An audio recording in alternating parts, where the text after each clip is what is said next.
চলুন। बिस्मिल्लाहिर रहमानिर रहीम। मवाइज़ दर्द मोहब्बत किताब থেকে পড়তেছি। दुनिया किस चीज़ का नाम है? दुनिया से मुराद है अल्लाह ताला से गाफिल हो जाना। हजरत वाला कराची रहमतुल्लाह अलैहि বলেন, दुनिया দ্বারা उद्देश्य হলো আল্লাহ থেকে गाफिल হয়ে থাকা। हलाल दुनिया, बीवी बच्चे, ये दुनिया नहीं है। उनसे नफरत जायज़ ही नहीं है, उनसे तो मोहब्बत वाजिब है। হালাল দুনিয়া, বৈধভাবে দুনিয়াতে থাকা, বিবি বাচ্চা, এটা দুনিয়া নয়। এগুলোর প্রতি ঘৃণা পোষণ বৈধ না, জায়েজ নয়। এগুলোর প্রতি মোহব্বত ওয়াজিব। माँ बाप से मोहब्बत, बीवी बच्चों से मोहब्बत, तिजारत से मोहब्बत दुनिया नहीं है। মা বাবার প্রতি শ্রদ্ধা, মোহব্বত, ভক্তি, ভালোবাসা, স্ত্রী সন্তানাদের প্রতি ভালোবাসা, ব্যবসা বাণিজ্যকে ভালোবাসা, এটা দুনিয়া নয়। दुनिया से मुराद वो चीज़ है जो हमें खुदा से गाफिल कर दे। दुनिया बुरी है लेकिन बशर्ते से। দুনিয়া দ্বারা উদ্দেশ্য ওই বস্তু যা আমাদেরকে আল্লাহ থেকে গাফেল করে দেয়। দুনিয়া খারাপ জিনিস, কিন্তু একটি শর্তে সাপেক্ষে। इन अलहद का अनिल आखिरा, यानी जो हमें आखिरत से गफलत में मुब्तला कर दे वो दुनिया बुरी है। অর্থাৎ যে বস্তু আমাদেরকে আখিরাত থেকে গাফেল করে দেয়, গফলতির মধ্যে লিপ্ত করে দেয়, সেটা দুনিয়া, খারাপ দুনিয়া। ওয়াইন জালাতিদ দুনিয়া ওয়াসিলাতান লিল আখিরা ওয়া যারিআতান লাহা, अगर तुम दुनिया वइन जालता दुनिया वसीलतन लिल आखिरा व ज़रियातन लहा, अगर तुम दुनिया को आखिरत का जरिया और वसीला बना लो फही निअमल मता, तो दुनिया बड़ी प्यारी चीज़ है। আর যদি দুনিয়াকে তুমি আখিরাতের মাধ্যম বানাও, আখিরাতের সামান উপকরণ বানাও, তাহলে এই দুনিয়া অত্যন্ত প্রিয় জিনিস। जिस चीज़ से प्यारा मिले वो प्यारी है। जो मसाजिद, मदारिस, दारुल उलूम बनाने में है और तालिब इल्मों को आलिम बनाने पर अपना पैसा खर्च करे तो उससे अल्लाह मिलता है। যেই জিনিসের মাধ্যমে পরম প্রিয়কে পাওয়া যায় সেটা অত্যন্ত প্রিয় জিনিস। যে মসজিদ, মাদ্রাসা, দারুল উলুম নির্মাণ করা এবং তালিবুল ইলমদেরকে আলেম বানানোর ক্ষেত্রে যেই পয়সা ব্যয় হয় তার দ্বারা আল্লাহকে পাওয়া যায়। और जिस चीज़ से प्यारा मिले वो चीज़ प्यारी है। এবং যেই জিনিসের দ্বারা পরম প্রিয়কে পাওয়া যায় সেটা অত্যন্ত প্রিয় জিনিস। जिन खुशियों को तोड़ देने से अल्लाह मिले उन खुशियों को तोड़ना भी प्यारा अमल है और तमाम आलम की मसरत की जान है।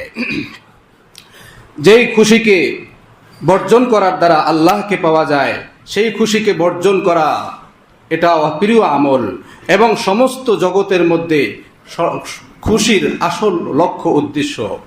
लिहाजा सर से पैर तक अल्लाह ताला की मोहब्बत और आदाब बंदगी से अपनी बंदगी सजा लो।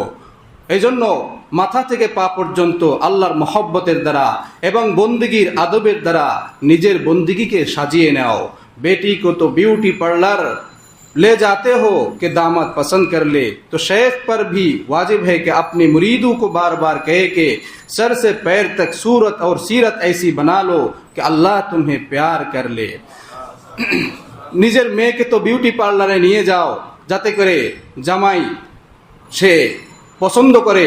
তো শায়েখের উপরেও আবশ্যক যে নিজের মুরিদদেরকে বারবার বলতে থাকা যে মাথা থেকে পা পর্যন্ত নিজের সুরত এবং সিরত, আখলাক, চরিত্রকে এমন বানাও যে আল্লাহ তোমাদেরকে আদর করেন, আল্লাহ তোমাদের প্রতি খুশি হয়ে যান, সন্তুষ্ট হয়ে যান।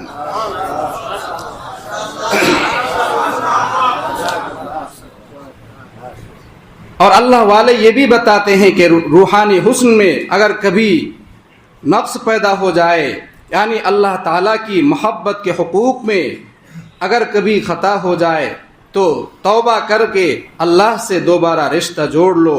আল্লাহ ওয়ালারা এটাও বলেন যে রুহানি সৌন্দর্যের মধ্যে কখনো যদি কোনো ত্রুটি পয়দা হয়, অর্থাৎ আল্লাহর মোহব্বতের হকের ক্ষেত্রে কখনো যদি ভুলচুক হয়ে যায়, তাহলে তওবা করে আল্লাহর সঙ্গে দ্বিতীয়বার তোমার সম্বন্ধকে জুড়ে নাও।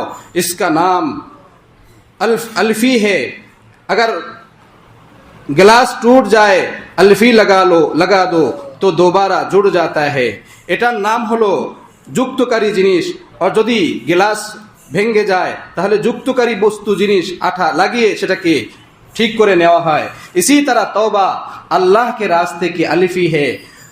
तौबा की अलिफी के जरिए আল্লাহ से हमारी उल्फत कायम हो जाती है। তওবার এই বন্ধনের মাধ্যমে আল্লাহর সঙ্গে আমাদের मोहब्बत সম্পর্কটা স্থায়ী করে নেওয়া চাই। अगर अल्लाह हमें अपना महबूब बना लेता है, तौबा की बरकत से अल्लाह ताला हमें प्यार करता है। যদি আল্লাহ আমাদেরকে নিজের প্রিয় বানিয়ে নেন, তওবার বরকতে আল্লাহ পাক আমাদেরকে प्यार करें, आदर करें। उसकी दलील भी मैं आप हजरात के सामने पेश करता हूँ। अल्लाह ताला कुरान पाक में फरमाते हैं, इन्नल्लाह युहिब्बुत तव्वाबीन। तौबा से सिर्फ खता माफ नहीं होती, अल्लाह हमें प्यार भी देता है। হযরত বলেন যে কোরআনে কারীমের মধ্যে আল্লাহ পাক বলেন যে তওবার দ্বারা শুধু গুনাহ মাফি হয় না, বরং আল্লাহ পাকের प्यार मोहब्बतों नसीब है। तौबा ऐसा केमिकल, ऐसी ज़बरदस्त चीज़ है कि उसके सामने अल्फी क्या चीज़ है। अल्फी में तो फिर भी निशान बाकी रह जाता है। शीशा टूट गया, अल्फी लगाया, मगर उसका थोड़ा सा असर रहता है। तौबा एमन बस्तु, एमन जबरदस्त গুরুত্বপূর্ণ জিনিস যে এর সম্মুখে আলিফি আঠা বা যুক্তকারী জিনিস এটা কি বস্তু। কিন্তু তওবা এমন বস্তু, যখন এই তওবা করে মানুষ, তখন আল্লাহ পাক রব্বুল আলামিনের সে প্রিয় পাত্র হয়ে যায়। যখন কোনো বস্তু ভেঙে যায়, তখন সেখানে আঠা লাগিয়ে যুক্তকারী জিনিস লাগিয়ে দেওয়া হয়, সেটা জুড়ে নেওয়া হয়, তার মধ্যে চিহ্ন তো বাকি থেকে যায়। अलिफी लगाया मगर उसका थोड़ा सा असर रहता है, पता चल जाता है कि अलिफी से जुड़ा हुआ है। अल्लाह ताला तौबा से अपनी ज़ात के साथ ऐसा रिश्ता जोड़ते हैं कि कोई निशान नहीं रहता, बल्कि उनका निशान, उनका नूर चेहरा पर आ जाता है। যে বান্দা আল্লাহর কাছে তওবা করে, আল্লাহ পাক রব্বুল আলামিন তওবাকারী বান্দাকে নিজের সাথে এমনভাবে জুড়ে নেন, তার কোনো চিহ্ন বাকি থাকে না, বরং তার নূর তার চেহারার মধ্যে ভাসতে শুরু করে।